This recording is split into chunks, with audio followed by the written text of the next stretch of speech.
Other questions? Yeah, what's up? What are you working on right now? Right now I'm basically, well, I guess I'm still wrapping up parts of Dead Man Wonderland because they keep calling me in because apparently there was too much cussing or something. And so I have to like go back and say things that were profane in like a nicer way. I'm really glad, like I remember the first no, I don't. I actually don't remember the first character that had profanity, but I remember the director being really nervous about casting me because he like knew my mom. It might have been Mike McFarlane. He's pretty good friends with my mom. He was like, "Is your mom gonna get mad at me?" And I was like, "I won't tell her." But yeah, she would theoretically. That's why I didn't mention. So yeah, but now I get to do those grown-up roles, and since I got on Toonami, they don't like doing too many leap outs. It's not South Park, you know? So I'm working on that right now, and then stuff I can't talk about. I'm sorry. Sante, I know. They never tell. Yes? Are you dating anyone? You know, we got a one-track mind over on this side. I have a personality, too. I'm not just a body, okay?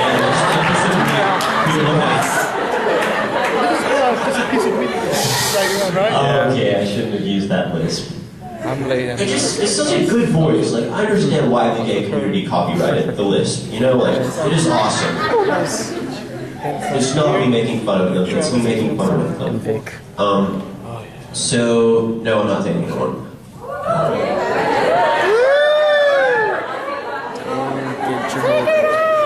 Because I have a morbid fear of relationships. I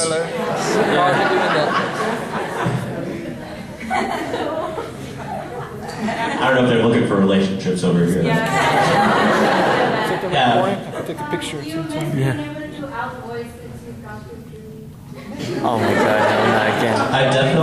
I definitely was very sad when I couldn't do Al's voice. I remember auditioning for Brotherhood and thinking that I did pretty well. Like I was like they were like, all right, just do all these lines like as high pitched as you can.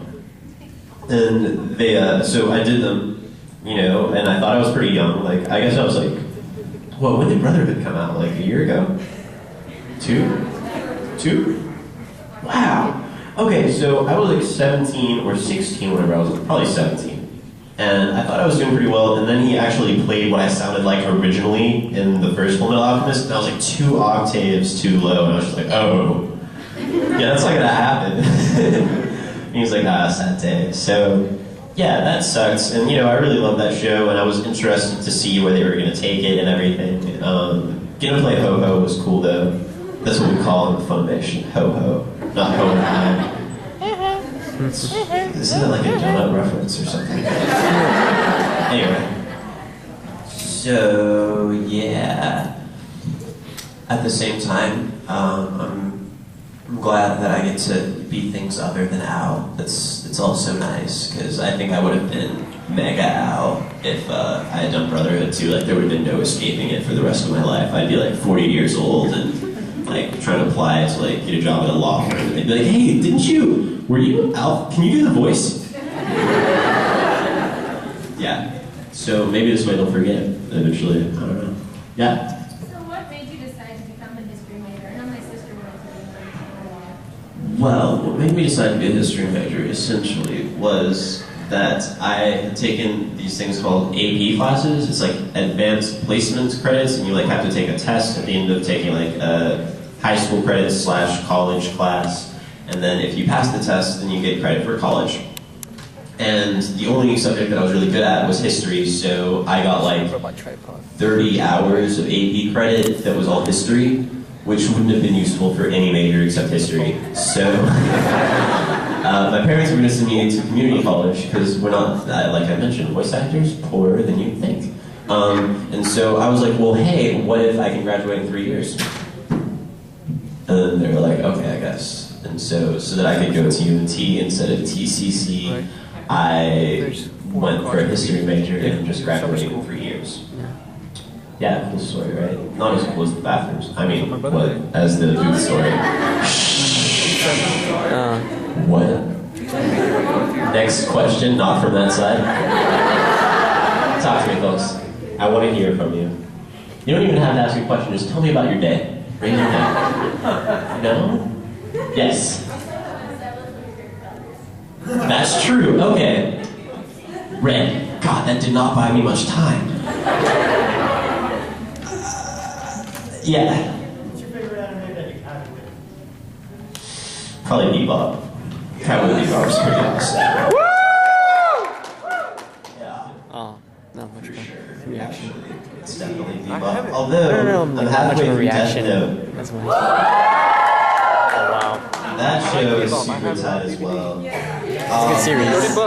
Is it on Netflix or anything? Yeah. It's too bad these things closed. Alright, cool. I have friends with Netflix. Oh really? Oh I can take okay. advantage Oh of okay. that. They're like, hey, wanna hang out? Yeah. Come to your house and watch your anime. I wish I could take this thing off. Oh yeah? Well, maybe. I don't know. Any other questions? Yes. The Full Metal movie. It was a lot like recording the Full Metal show, except that I was going through puberty already, like I was in the midst at that point. You might notice, if you recall the show, at about the climactic, most emotional scene where we've defeated the bad guy, the ship is cutting in half epically for some reason. Oh, because Ed cut it in half. It's very likely a destructive person. And I'm like screaming, no, brother, I just got you back. Well, there's a YouTube video of that scene called The Death of Aaron's Voice. And it has more views than any other YouTube video involving my name. So, like a good 50,000 or something like that. It's just my voice cracking. Because that's what happened. Like, I wasn't able to shout and be emotional without having my voice crack at that point. So and that was like with retakes. Like, that was the least cracky line that I could give for that. So yeah, I was in the throes of puberty at the point that we did the movie. Also, watching the movie was really cool because it was in a couple theaters around the nation, like maybe 10, I don't know. But at this, like, I went in and it was sold out the first day, so I couldn't get into my own movie. And then it was showing the next day too, so I went in the next day and it wasn't sold out, but there were no seats. So I sat on the stairs for my the movie that I'm in, and it was pretty funny.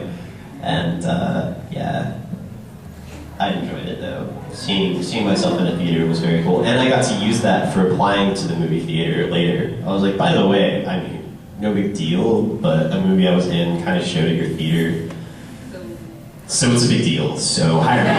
Yeah. And it works. Woo! Right? Yeah, what's up? Iron Man or Batman? Who makes that call? It's Batman or Superman, and you pick Batman easily, but now you brought in Iron Man, and that's difficult. Doesn't change anything. Iron Man would still win. Oh god. Well, I mean, that's tough. Like in what scenario? Like, are they in daylight or are they in the dark? Because that makes a big difference for the Dark Knight, okay? I'm just saying, like, God, this is, like, destroying my world right now, actually. What happened? Okay, yeah, that's it. That's literally it. If Iron Man knows where Batman is, like if Batman is being derp, in other words, and he's just like standing out in the open, like, yeah, let's go, Iron Man, then Iron Man's gonna shoot an energy beam into his chest and he'll probably die. But if Batman is smart, like Batman is actually, then Batman will probably be sneaking around the forest, not the forest, the cityscape, and he'll descend on Iron Man from afar and probably like hit him with some sort of like, one of those battering things that has an electric shock and it'll short circuit Iron Man's thingies. Yeah. So that's how I guess. It depends on what time of day it is. Yeah. Can you say something to my twin sister who could not be here and she would have driven the 9 hours if she could? What should I say? No problem. Anything you want to say, her name is Leia. I'm going to read to you the ingredients